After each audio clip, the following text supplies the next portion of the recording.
The topic is light. Yes, sir, light. What is light? Light क्या है? Sir, Ujala. Light is sir light. Light is a luminous. Western light sky. Light object नहीं है. Light is a luminous. It is a ray, sir. Of light. Light is consists of ray. Kiran. Light is a Light in the form of rays. Light comes in the form of rays, है ना, Straight line. है ना. वो उसके आने का तरीका है. होता क्या है, ध्यान से सुनो. लाइट जो है वो एनर्जीज कई सारी होती हैं, उनमें से एक है, यानी लाइट एनर्जी का एक रूप Form of energy. है ना. लाइट एनर्जी का एक रूप. Light is a form of energy. और जब ये लाइट देखने को कब मिलेगा, जब कोई लुमिनस ऑब्जेक्ट होगा. लुमिनस ऑब्जेक्ट का मतलब कि कोई एक ऑब्जेक्ट होगा जो लाइट प्रोड्यूस कर रहा होगा. कोई एक ऑब्जेक्ट होगा जो लाइट प्रोड्यूस कर रहा होगा. जैसे इस कमरे में, इस रूम के अंदर जो ये बल्ब है, एलईडी बल्ब, जो ये ट्यूबलाइट है, एलईडी ट्यूबलाइट, ये क्या है? ये लाइट सोर्स. ये लाइट सोर्स है. ये इलेक्ट्रिकल एनर्जी को यूज कर रहा है और उसको कन्वर्ट कर रहा है light energy. Along with the light energy कुछ हीट एनर्जी भी प्रोड्यूस हो रही है. अगर इस बल्ब को टच करोगे तो it will be hot. Sir ये नहीं रूम को टेप सर, वो पीली वाली जो 100 वाट वाली आती है सर, वो हीट कर देती है ना. तो बहुत ज्यादा हीट करती है. हाँ, वो ज़्यादा हीट करती है, लेकिन वो ज़्यादा हीट देखने को मिलता है, बट इसमें भी हीट एनर्जी आपको देखने को मिलेगा. और सर वो ज्यादा इलेक्ट्रिसिटी भी यूज करती है. हाँ. जितना हीट नहीं लोगे उतना हीट हो जाओगे. तो जो लाइट सोर्स है, जो लाइट सोर्स है वो ये लाइट एनर्जी प्रोड्यूस करता है, यानी कोई एक फॉर्म ऑफ एनर्जी को यूज करता है, उसको कन्वर्ट करता है लाइट एनर्जी में. तो लिख लेना पहली line, light is a form of energy.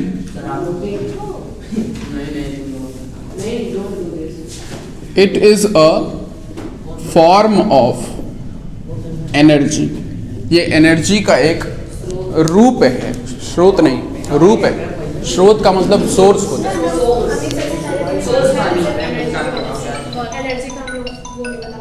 कि light is a form of energy. Form of energy, energy का एक रूप है.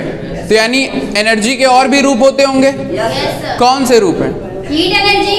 हीट एनर्जी और Chemical energy. Kinetic potential और सर Thermal energy. उसके बाद heat energy, sir light heat energy, thermal energy, Kinetic. Kinetic energy, potential energy, mechanical energy, muscular नहीं होता है. मस्कुलर एनर्जी, मस्कुलर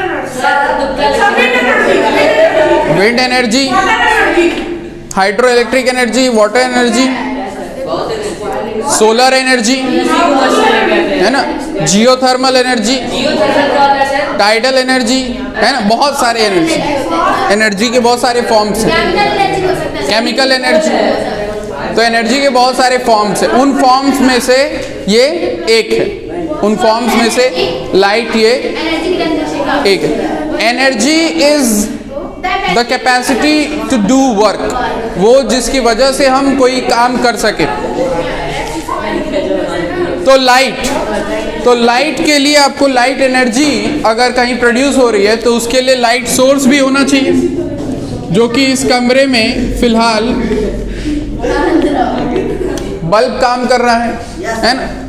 तो लाइट का ये क्या है? सोर्स. सोर्स है ना. उसी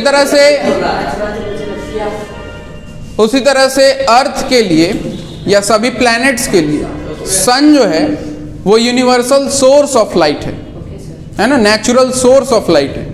उससे नेचुरली लाइट जो है वो सभी प्लैनेट्स को मिल रही है. Everyone is getting the light energy.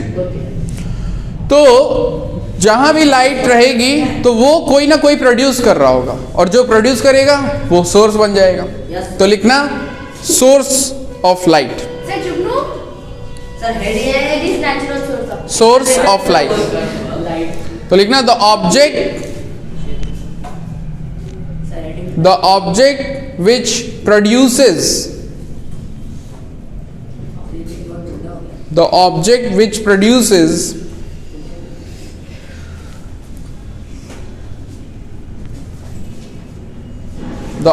which produces light energy,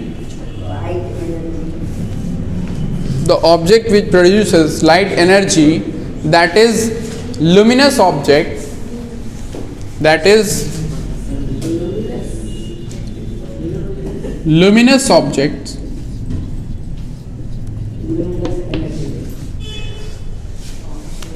is called as source of light,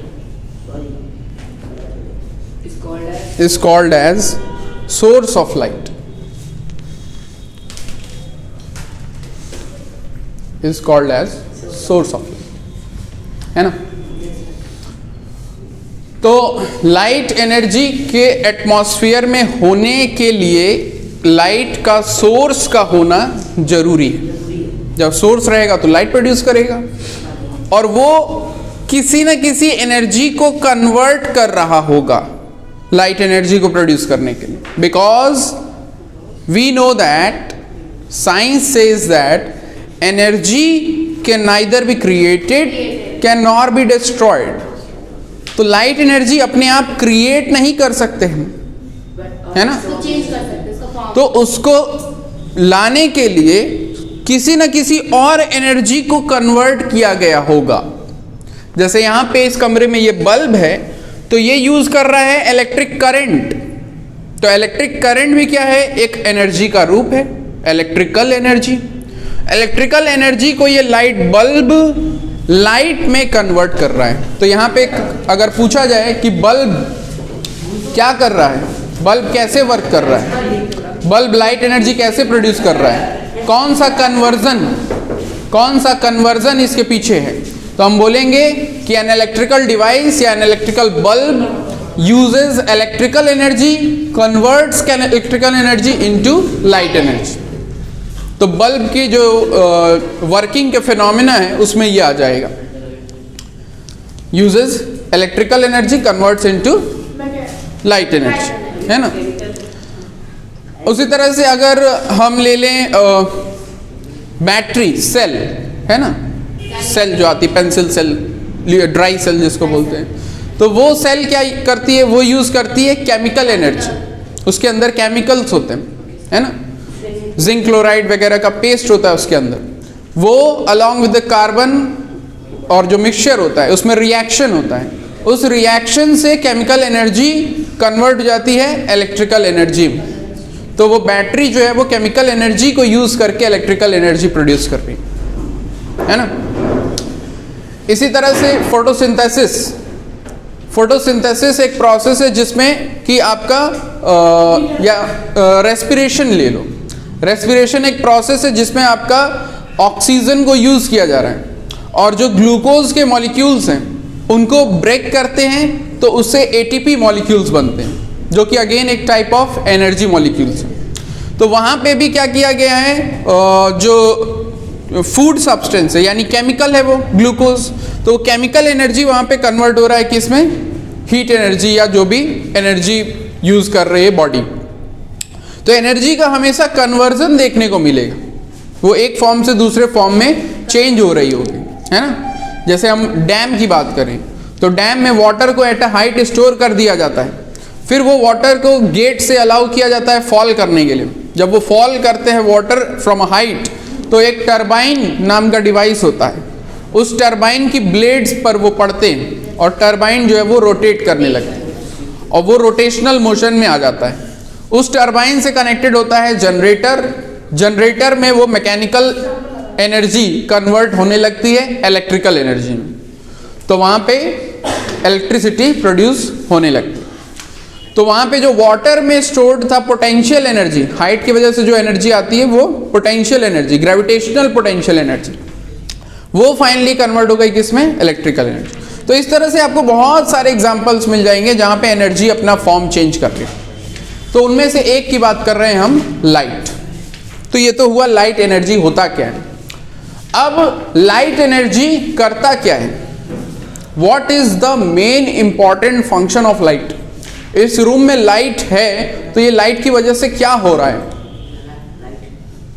Sir, light produce होती है. लाइट प्रोड्यूस तो हो रही है, उसकी वजह से हमको क्या फायदा हो रहा है? What, how is it helping us? Sir darkness नहीं रह रही है. डार्कनेस नहीं रह रही है. डार्कनेस नहीं रह रही है का मतलब सर सर लाइट हम लोग बढ़िया से देख पा रहे हैं. देख पा रहे हैं, हम लोग देख पा रहे हैं चीजों को, है ना? अगर रूम कंप्लीटली डार्क हो जाए तो we will not be able to see. तो लाइट एनर्जी जो है वो हमको देखने में क्या बना रहा है? सक्षम बना रहा है. वो हमको देखने में सक्षम बना रहा है. तो लिख लेना, light energy makes us enable, light energy makes us enable to see. Light energy makes us enable to सी.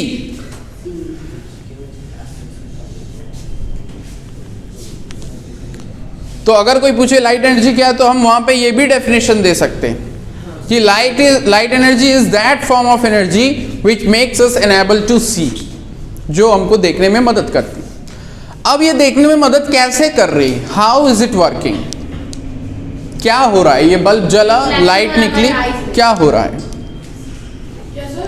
ये बल्ब जला, लाइट इससे प्रोड्यूस हुई, फिर क्या हुआ? हमको ये बेंच, हमको ये बैग, हमको एक दूसरे के चेहरे कैसे दिखाई दे रहे हैं? सर लाइट की वजह से. लाइट की वजह से क्या हो रहा है वहां पे? आइज में रिफ्लेक्शन हो रहा है. आइज की रेटिना. रिफ्लेक्शन एक वर्ड आ रहा है, आइज का नाम आ रहा है, आइज के अंदर रिफ्लेक्शन का नाम आ रहा है ना? तो समझते हैं कि क्या हो रहा है. लाइट सोर्स से निकली, वो लाइट हर ऑब्जेक्ट पे पड़ रही है. ऑब्जेक्ट्स तीन तरह के होते हैं, ट्रांसपेरेंट, ट्रांसल्यूसेंट और ओपेक. ट्रांसपेरेंट जो होते हैं उनके अंदर से लाइट आर पार चली जाती है. ट्रांसल्यूसेंट में कुछ लाइट जो है वो रुक जाती है, ट्रांसफर हो जाती है और कुछ लाइट जो है वो रुक जाती है.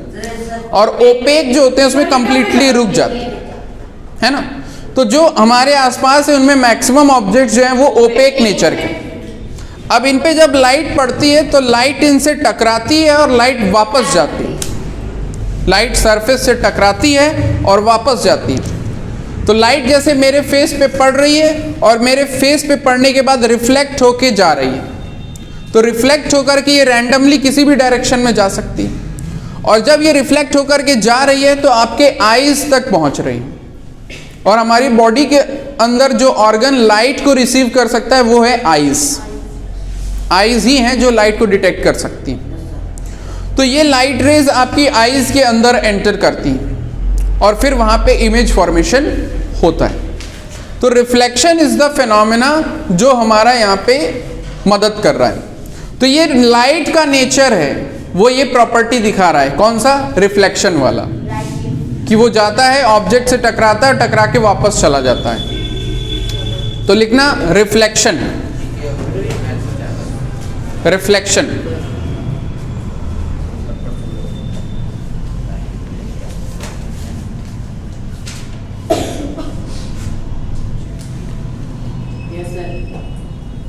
लिखना, it is that natural phenomena,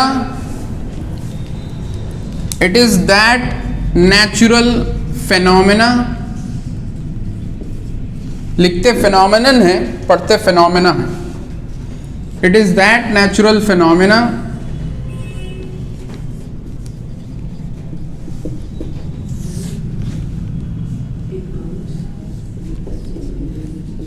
it is that natural phenomena in which light strikes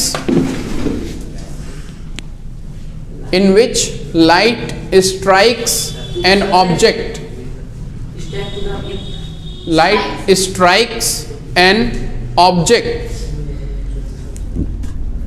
object surface पे हाँ, ऑब्जेक्ट या surface, and gets reflected back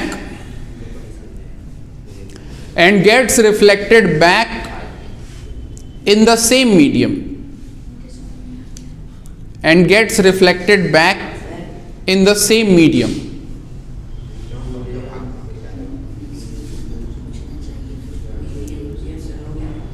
full stop. तो रिफ्लेक्शन एक सिंपल प्रोसेस है जिसमें लाइट क्या कर रही है, ऑब्जेक्ट से टकरा रही है और टकरा करके वापस जा रही है।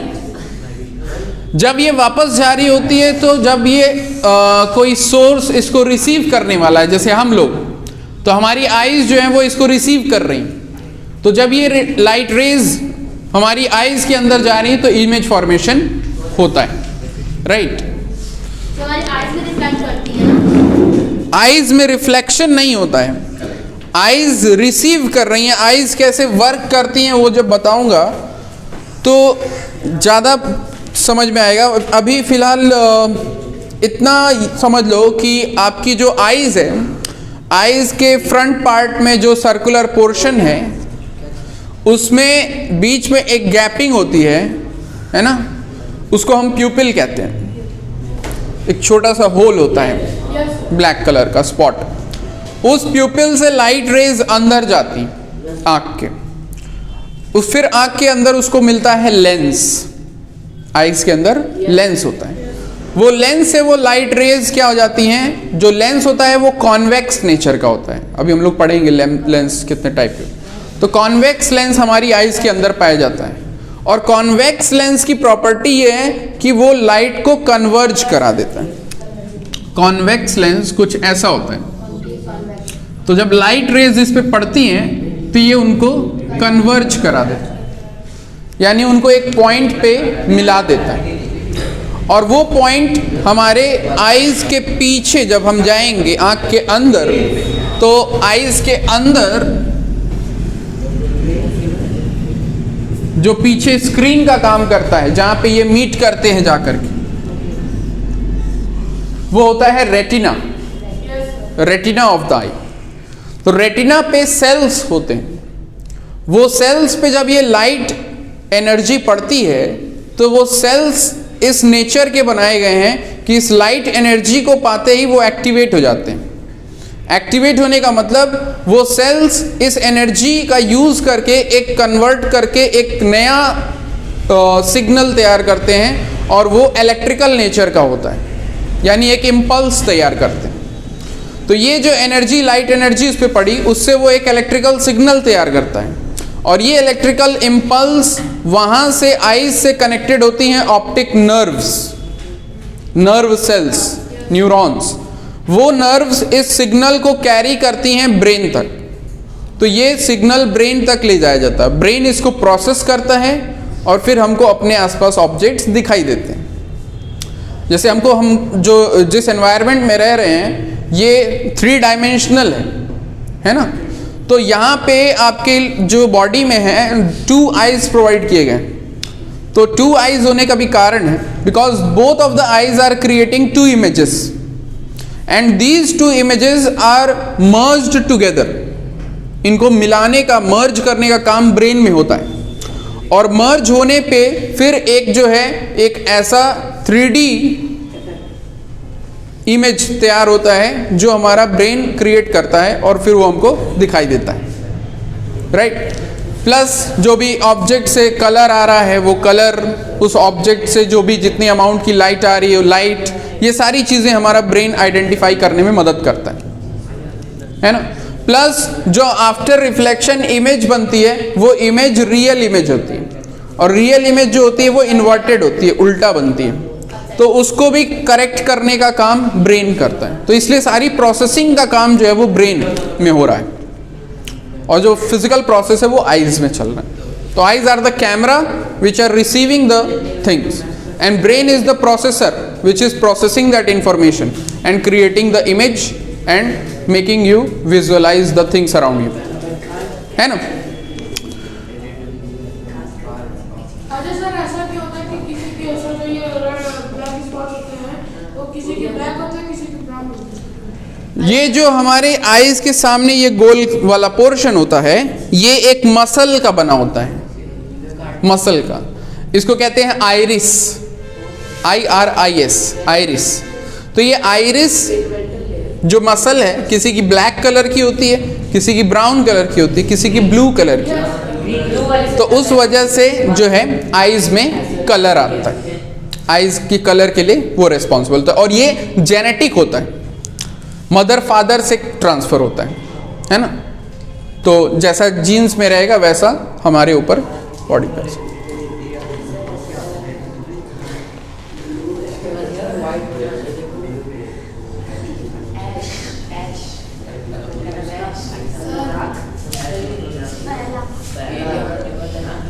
तो लिखिएगा प्रॉपर्टीज ऑफ लाइट। तो लाइट की पहली प्रॉपर्टी हमने क्या जानी कि एनर्जी का एक रूप है, ठीक है, एनर्जी का एक रूप है, form of energy.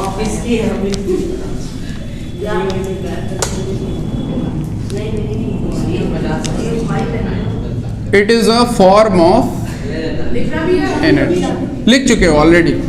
Second point, light travel करती है, सन जो है वो लाइट प्रोड्यूस कर रहा है, या बल्ब जो है वो लाइट प्रोड्यूस कर रहा है, तो लाइट ट्रैवल करती है, तभी तो वो अर्थ तक आ रही है। तो जब ट्रैवल कर रही है तो उसकी कोई स्पीड होगी, जब ट्रैवल कर रही है तो उसकी कोई स्पीड होगी। तो लाइट की स्पीड 3 लाख किलोमीटर पर second, 2.99 into 10⁸ metre per second, but इसको राउंड ऑफ कर देंगे और 3 का यूज कर लेंगे, 3 इंटू 10⁸ मीटर्स पर सेकेंड। किलोमीटर में, किलोमीटर पर आवर में इसको चेंज कर सकते हैं, वहाँ पे 18/5 से मल्टीप्लाई करके।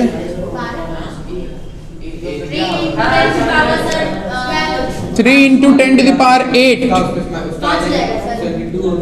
3 into 10⁸, 40 and then 40, this much metre per second. इसको अगर आपको किलोमीटर पर आवर में चेंज करना है तो you have two multiplied by 18/5। तो मतलब सर ये 6 हो गया और 7 0, तो 5 से कैंसिल कर लिया, 6 हो गया, 18 6 बोलो, 18 6 से समय बताओ बताओ। सर 8 से करता है, 108 नहीं है, 108 बोला था। और कितने जीरो, 3 3 6 1 7, 3 3 6 1 7, इतना किलोमीटर पर आवर बोल सकते हो। 3 लाख दिया है, क्या 3 लाख? किलोमीटर दिया ना, 3 लाख किलोमीटर पर सेकंड। पर आप पढ़ा किलोमीटर पर सेकंड में बता रहा है ना वो, तो उसने इसको जो है किलोमीटर्स पे चेंज कर दिया है, सेकंड को सेकंड ही रहने दिया है, तो 1000 से डिवाइड कर लिया है ना। एग्जैक्ट वैसे जो बताया और जो यूज किया जाता है वो ये है 3 इंटू 10⁸ मीटर पर सेकेंड। ये तो आपने पूछा किलोमीटर पर आवर में कितना होगा, इसलिए मैंने बताया कि ऐसे इसको कन्वर्ट कर सकते हैं। यूज आप जब करेंगे, जब भी स्पीड या वेलोसिटी बताई जाती है, या तो मीटर पर सेकेंड में बताई जाती है या किलोमीटर पर आवर में बताई जाती है। तो यहाँ पे 3 into 10⁸ मीटर पर सेकंड अगर एग्जाम में गलत नहीं ना होगा। क्यों गलत होगा, यही तो वैल्यू, यही तो है डेटा। तो ये वैल्यू, ये स्पीड कब है, ये स्पीड है वैक्यूम के लिए, वैक्यूम के लिए, या फिर कह सकते हो एयर के लिए। लाइट जब वैक्यूम से एयर में आती है तो बहुत ज्यादा डिफरेंस नहीं होता उसके स्पीड, माइनर असर पड़ता है लेकिन बहुत कम असर पड़ता है, ऑलमोस्ट तो इसलिए उसको हम नेग्लेजिबल, ना के बराबर मान लेते हैं। तो दोनों का सेम, जब भी वैक्यूम या एयर में पूछेगा तो 3 into 10⁸ metre per second use कर सकते हो speed of light.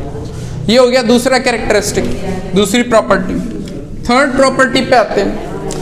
Third property क्या है कि क्या लाइट को ट्रेवल करने के लिए, जैसे साउंड है तो साउंड है, तो साउंड को ट्रेवल करने के लिए मीडियम चाहिए होता है। अगर हम स्पेस में चले जाएं और स्पेस में सोचे कि हम बात कर सकें आपस में, नहीं कर पाएंगे, बिकॉज वहां पे कोई पार्टिकल्स नहीं है, वहां पे एयर नहीं है। तो एयर नहीं होने से साउंड पे क्या असर पड़ता है, ट्रैवल नहीं कर पाएगी। क्यों नहीं कर पाएगी? सर एयर मॉलिक्यूल्स नहीं रहेंगे। Yes sir, air molecules vibrations नहीं होंगे सर, है वाइब्रेट नहीं हाँ, तो साउंड ट्रेवल कैसे करता है? वाइब्रेशन से। कैसे? वाइब्रेशन से। वाइब्रेशन से। वाइब्रेशन के दौरान क्या हो रहा होता है? सर आप एक जब मॉलिक्यूल दूसरे मॉलिक्यूल से वाइब्रेट करता है। हाँ बोलो बोलो क्या बोलना चाहते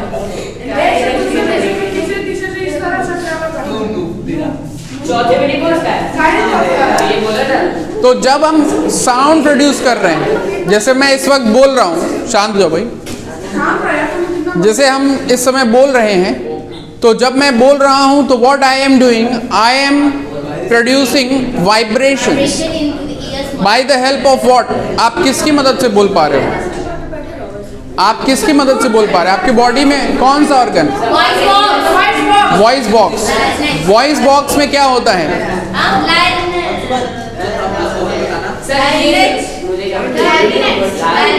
लैरिंग्स। लैरिंग्स में क्या होता है?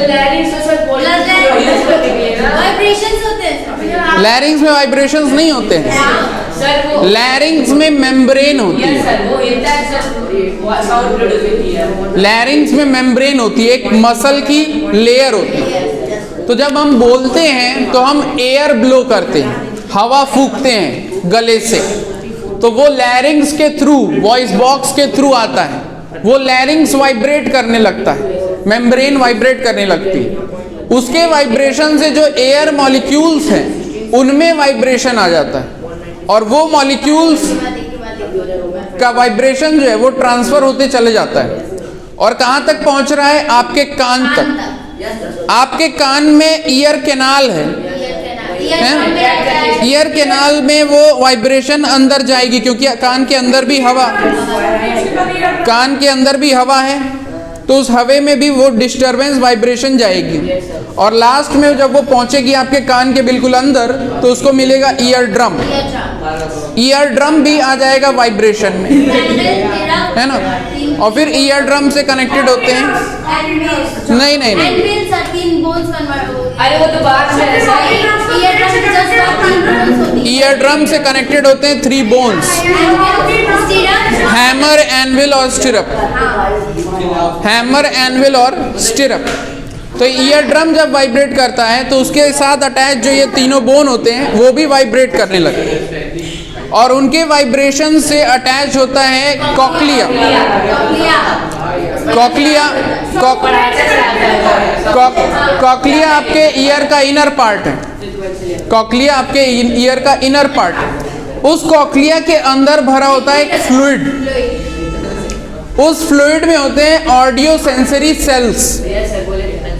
ये ऑडियो सेंसरी सेल्स खास तरह के सेल्स होते हैं जो जैसे ही वाइब्रेशन मिलता है उस वाइब्रेशन की एनर्जी को कन्वर्ट कर देते हैं इलेक्ट्रिकल एनर्जी, और वहां से ये इलेक्ट्रिकल एनर्जी ऑडिटरी नर्व्स के द्वारा, नर्व सेल्स के द्वारा चला जाता है ब्रेन को, और ब्रेन फिर डिसाइड करता है कि आवाज़ कैसी है, वॉल्यूम क्या है, पिच क्या है, फ्रीक्वेंसी क्या है, और साउंड की क्वालिटी क्या है, राइट? तो ये प्रोसेस हो रहा होता है जब हम सुन रहे होते हैं। तो ये प्रोसेस हो रहा होता है जब हम सुन रहे होते हैं। वैसे ही जब हम बोलते हैं तो आपको भी सुनाई देता है। हाँ, क्योंकि वो वाइब्रेशन एयर में है ना, तो एयर तो आपके ईयर में भी तो जा रही है वाइब्रेशंस, ठीक है? तो साउंड की ट्रैवल करने की एक स्पीड है, और साउंड को ट्रैवल करने के लिए एक मीडियम चाहिए। पार्टिकल्स के वाइब्रेशन पे वो डिपेंडेड है। क्या लाइट को भी मीडियम चाहिए? No sir, light can travel in vacuum also. The vacuum. क्या लाइट को ट्रैवल करने के लिए मीडियम चाहिए? Yes sir. No sir. तो लाइट को ट्रैवल करने के लिए मीडियम चाहिए। नहीं चाहिए, नहीं चाहिए, मैं सही थी। I was right. क्योंकि सन से लाइट प्रोड्यूस, Vacuum. तुम्हारी ट्रॉफी खिलाना उसकी सन से लाइट प्रोड्यूस हुई, और सन से आते वक्त रास्ते में कई जगह उसको वैक्यूम मिला। वैक्यूम यानी एम्प्टी स्पेस, नथिंग। उस नथिंग में भी वो लाइट ट्रैवल हुई, तो यानी उसको मीडियम चाहिए क्या? बिना किसी मीडियम के वो ट्रैवल कर सकते। तो लिखना, light do not requires any medium. Light do not requires any medium to travel. Light do not requires any medium to travel.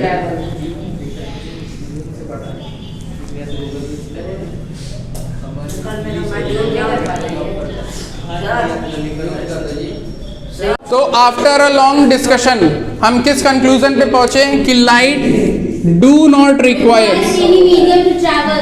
Oh my God. Do not requires Any medium. Sir. Medium to travel, ठीक है। आज तक हमने सिर्फ अपना reflection और अपना picture देखा है, सिर्फ अपने आप को खुद को कभी नहीं देखा ना। रिफ्लेक्शन और फोटो में इमेज देखते हैं, उसका रियल सब नहीं देखते। ठीक है, 3 पॉइंट्स हो गए। Light is a form of energy. Second point, light speed is 3 × 10⁸ metre per second in vacuum और air. Third point, it do not requires any medium. Right on the fourth point. It reflects. Fourth point लिखने से पहले जरा ये experiment है, इस experiment में बताना क्या होगा। अरे वो रखेंगे क्या?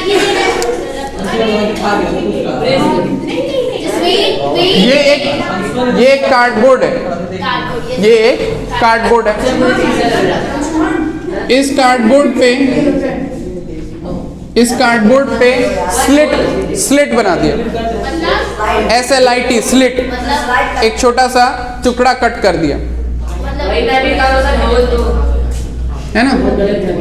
अगर स्लिट बोल देगा तो फिर कहोगे स्लिट क्या होता है, तो सब कुछ मालूम होना चाहिए। तो स्लिट बना दिया, ठीक, होल बना दिया। अब इधर हमने क्या किया, एक टॉर्च लिया।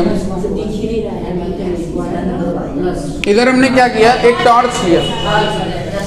टॉर्च से लाइट रेज निकली और इधर स्क्रीन है, तो क्या लाइट इस स्क्रीन पे पहुंचेगी? Yes sir. लेकिन उस होल में से पहुंच जाए।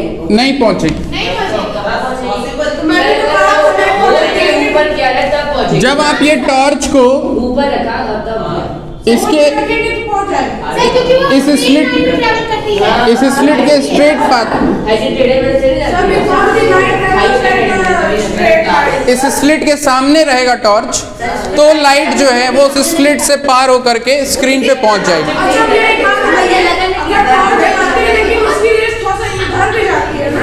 हाँ, क्योंकि वो गोले में चलेगी और आप कह रहे हैं कि लाइट स्ट्रेट लाइन में जाती है, लेकिन वो थोड़ा सा अगर उसको चलाओ तो वो थोड़ा सा उसमें जो पीछे जो सरफेस होता है वो कॉनकेव सरफेस होता है।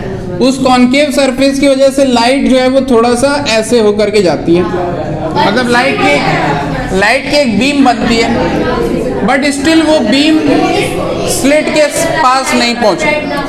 तो जब तक आपका ओरिएंटेशन उसके सामने नहीं आ रहा तब तक लाइट दूसरी तरफ रिसीव नहीं हो रही। सर तो इससे क्या कंक्लूजन निकलता है कि लाइट जो है travels in a straight path. तो लिख लेना next property, light travels in a straight path. Straight path. Rectilinear propagation. Are you parallel universe? Light travels in a straight path.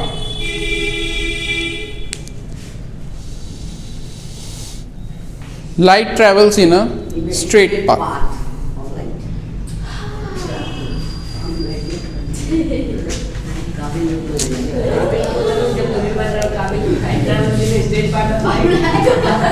Next, light है तो हम चीजें देख पा रहे हैं। तो absence of light, absence of light, in the absence of light objects are invisible. नहीं सर, थोड़ा थोड़ा दिखता है सर। कंप्लीट एब्सेंस की बात कर रहे हैं। अच्छा, in complete darkness objects are invisible. गिर जाते हैं और कंप्लीट डार्कनेस में नहीं दिखेगा। कंप्लीट डार्कनेस कब होगा सर? जब बिल्कुल भी लाइट कहीं से नहीं आ रही। खुद नहीं पता रहेगा कि हम लोग जब धूप लगती है गर्मी के मौसम में इधर में भी है। सर छत पे जाते हैं, छत से जब नीचे आते हैं तो छत पे जाते हैं और दूर जाते हैं। उसके पीछे एक साइंटिफिक फिनोमिना। Yes sir. आपको भी लगता है।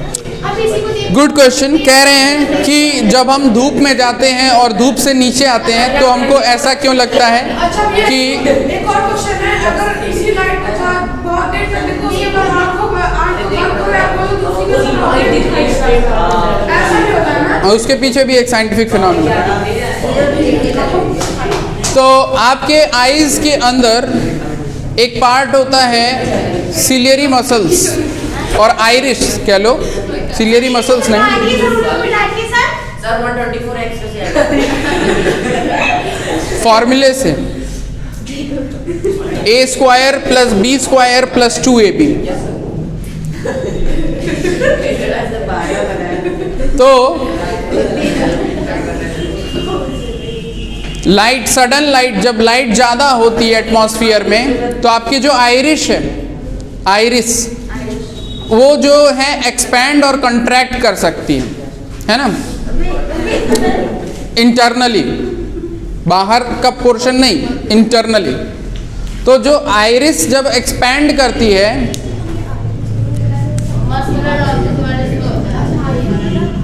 आइरिस जब एक्सपैंड करती है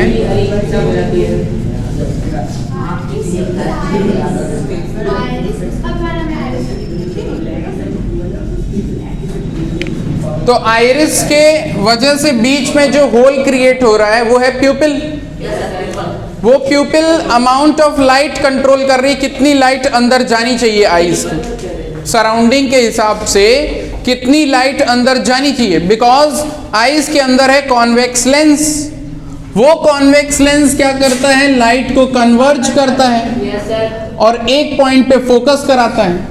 तो अगर ज्यादा अमाउंट में लाइट अंदर जाएगी और वो सारी लाइट एक पॉइंट पे फोकस किए जा रहे हैं, तो आप लोगों ने एक एक्सपेरिमेंट किया होगा कि एक लेंस ले करके और एक पेपर के ऊपर लेंस से सनलाइट को जब फोकस कराते हैं तो पेपर में बर्निंग स्टार्ट हो जाती है। तो reason behind that is that सारी लाइट को एक पॉइंट पे फोकस कर दिया, तो जो भी लाइट एनर्जी है वो एक पॉइंट पे आने लगी, वो लाइट एनर्जी की इंटेंसिटी बढ़ जाती है। उस बढ़ी हुई इंटेंसिटी से, एनर्जी की वजह से वहां पे बर्निंग प्रोसेस शुरू हो जाती है। तो जब वो पेपर को बर्न कर सकता है तो ये सारी अमाउंट ऑफ लाइट अगर आंख में भेज दी जाए तो रेटिना पे जब वो मीट करेगा तो रेटिना के सेल्स को भी क्या कर सकता है, डैमेज कर सकता है, और वहां पे क्या हो जाएगा, आपको ब्लाइंडनेस हो जाएगी।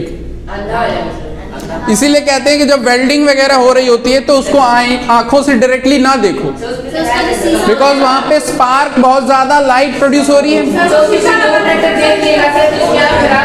हाँ, तो reason behind that is the same. अब ये जो आपने कहा कि आप सडनली किसी बाहर के धूप में से जब आते हो कमरे में तो अंधेरा सा लगता है, कारण इज दैट कि जब आप बाहर सनलाइट में हो तो बहुत ज़्यादा लाइट है, तो आपके जो ये प्यूपिल है, ये आइरिस की साइज बढ़ जाती है, जिससे ये प्यूपिल जो है वो साइज वाइज छोटा हो जाता है। छोटा होने की वजह से कम लाइट अंदर जाती है, कम लाइट अंदर जाती तो आइज को डैमेज नहीं होता है।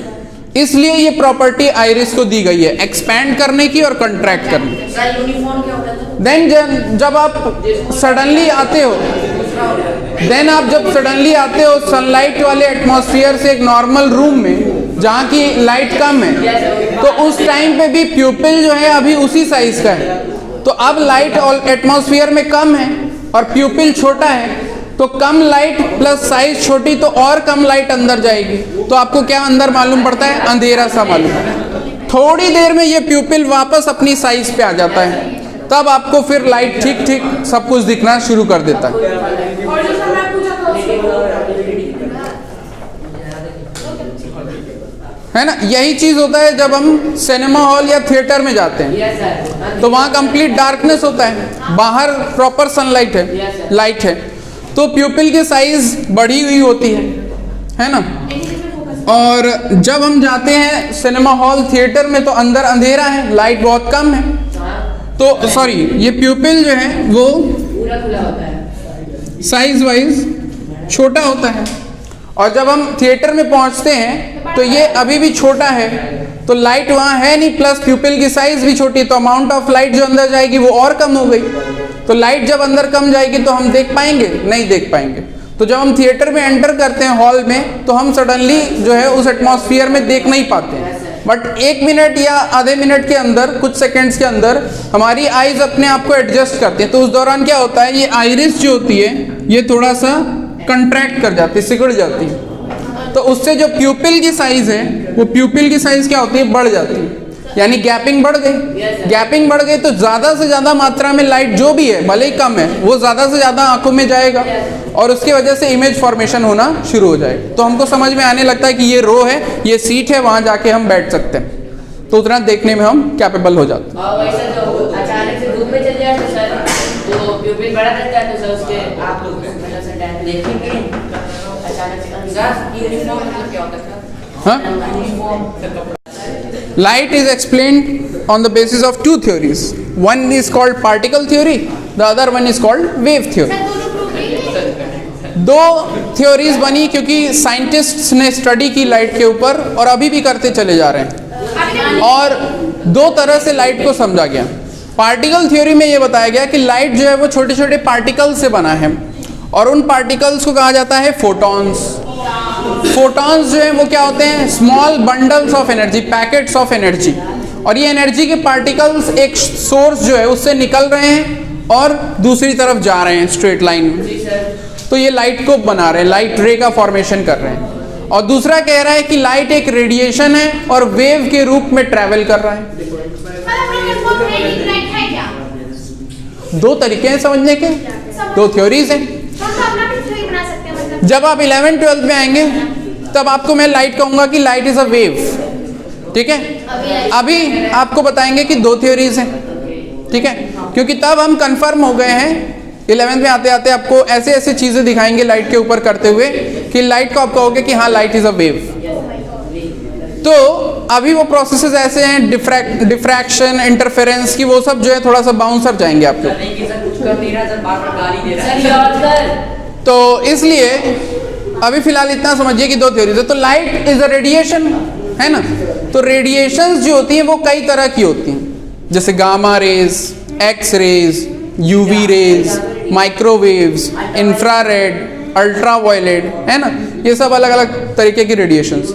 उनमें हर रेडिएशंस में से, रेडिएशंस जब होती हैं तो उनकी अपनी फ्रीक्वेंसी होती है, उनकी अपनी फ्रीक्वेंसी होती है, उनकी अपनी वेवलेंथ होती है। अभी आगे आप लोग पढ़ोगे चैप्टर, तो साउंड में भी पढ़ोगे फ्रीक्वेंसी, वेवलेंथ। तो ये वेव की प्रॉपर्टी होती है। तो ये जो फ्रीक्वेंसी है ये रेंज बताती है कि ये फ्रीक्वेंसी है पर्टिकुलर रेडिएशन की। तो जो लाइट आपकी है विजिबल लाइट, वो विजिबल लाइट एक पर्टिकुलर फ्रीक्वेंसी की है। 4000 एंगस्ट्रॉम से लेके 7000 एंगस्ट्रॉम ये वैल्यू है।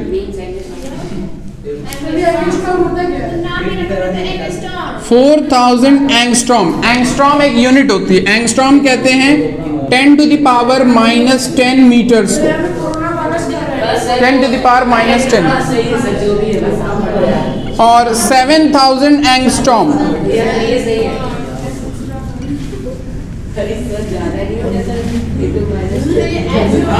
एंगस्ट्रॉम।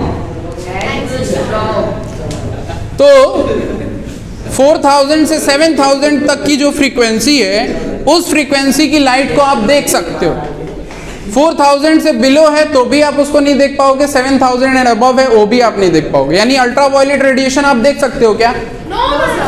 नहीं देख सकते। इंफ्रारेड रेडिएशन देख सकते हो क्या? नहीं दिखता, है ना।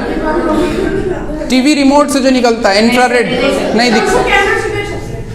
कैमरा अलग बात है, आईज की बात हो रही है। तो आईज से, तो आईज की अपनी एक पर्टिकुलर रेंज है। तो वो जो रेंज है जिसको हम देख पाते हैं उसको कहते हैं विजिबल लाइट। उसको क्या कहते हैं? विजिबल लाइट, विजिबल लाइट, या फिर उसको कहते हैं वाइट लाइट। क्योंकि इसमें 4000 से 7000 के बीच में बहुत सारी वैल्यूज आएंगी। 4000, 4500, 5000, 5500, 6000, 6500, 7000, है ना। इन अलग अलग वैल्यूज पे अलग अलग कलर्स होते हैं। इन अलग अलग वैल्यूज पे अलग अलग कलर्स होते हैं, और कलर्स बहुत सारे हैं लेकिन उनको 7 में बांट दिया गया, 7 कैटेगरी में। होता लाइट पिंक भी है, डार्क पिंक भी है, पिंक भी है, रेड भी है ना, कलर्स बहुत सारे हैं। लेकिन कैटेगरी अगर हम बनाए अपने ईज के लिए तो लाखों कलर्स को अलग अलग पढ़ेंगे तो दिक्कत हो जाएगी। तो 7 ब्रॉड कैटेगरीज हैं। तो ये जो व्हाइट लाइट जो बोला जा रहा है, तो उसी में से 7 है ना। ये white light is made up of 7 colours, 7 colours of light which are your VIBGYOR,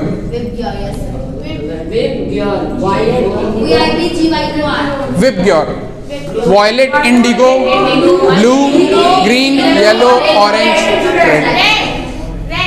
तो ये 7 कलर जब एक साथ चलते हैं, तो ये व्हाइट लाइट एक साथ मतलब एक के ऊपर एक ओवरलैप करके चलते हैं, मर्ज होके चलते हैं, तो ये व्हाइट कलर लाइट बोला जाता है। यानी अभी व्हाइट लाइट आ रही है, सनलाइट से व्हाइट लाइट आ रही है, 2 कलर का मिक्स है ना, सनलाइट से जो लाइट आ रही है वो व्हाइट लाइट है। बट मॉर्निंग के टाइम, अर्ली मॉर्निंग या सनसेट के टाइम रेडिश कलर दिखाई देता हमको स्काई में, है ना। कलर सर भगवा, तो वो जो कलर है, वो कलर ऑफ लाइट जो है, जब सन जा रहा है या सन आ रहा है एटमॉस्फेयर में, तो वो लाइट, कलर ऑफ लाइट पहले पहुंचती है या सबसे देर तक रहती है ना। तो इसलिए स्काई जो है वो रेडिश दिखाई देता है। देन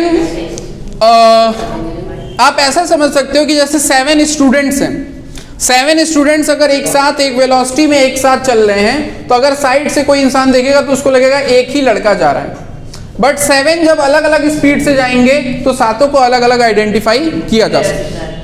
तो वो आइडेंटिफिकेशन हमको देखने को मिलती है जब ये 7 बढ़ जाते हैं, और ये बढ़ते हुए हमको दिखता है रेनबो के वक्त, नेचुरल फिनोमेना।